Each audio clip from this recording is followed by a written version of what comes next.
Dans le cadre du Fonds de développement des communautés locales, les populations du département d'Etimboué, notamment dans le village de Dianongo et du district de Ndongo, dans la province de l'Ogooué-Maritime, ont bénéficié de plusieurs réalisations opérées par la société Assala Gabon.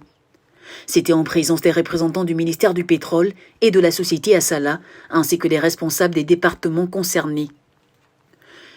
Dons de matériel informatique, forage avec château, borne-fontaine, embarcation ambulance, école, dispensaire, autant de réalisations qui ont été mises à la disposition de ces populations. Ces dons s'inscrivent dans le cadre du FDLC, des permis Aoun, Azingo, Rabi et Toucan, opérés par la société Assala Gabon.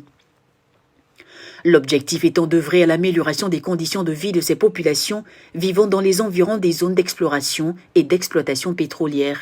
Nous sommes maintenant en sécurité parce que nous étions dans l'insécurité totale. Les reptiles nous trouvaient dans les salles de classe, les chauves-souris, tout ça là, on n'a plus ces problèmes.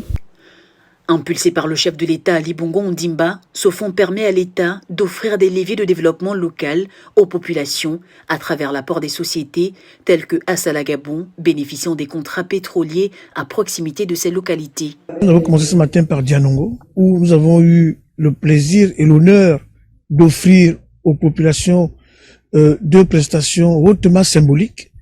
D'abord un forage d'eau et ensuite une pirogue ambulance. Par la suite, nous nous sommes rendus à Ndougou, où également nous avons offert des prestations sur des éléments essentiels de la vie administrative, la réfection, entre autres, du centre médical, mais aussi de la résidence du sous-préfet.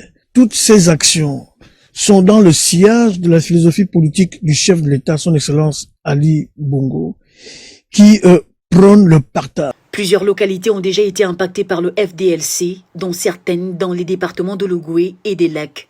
À noter que ces dons sont réalisés en tenant compte des besoins des populations et la gestion des fonds est assurée par une commission quadripartite composée de l'administration, l'opérateur, les autorités et les communautés locales.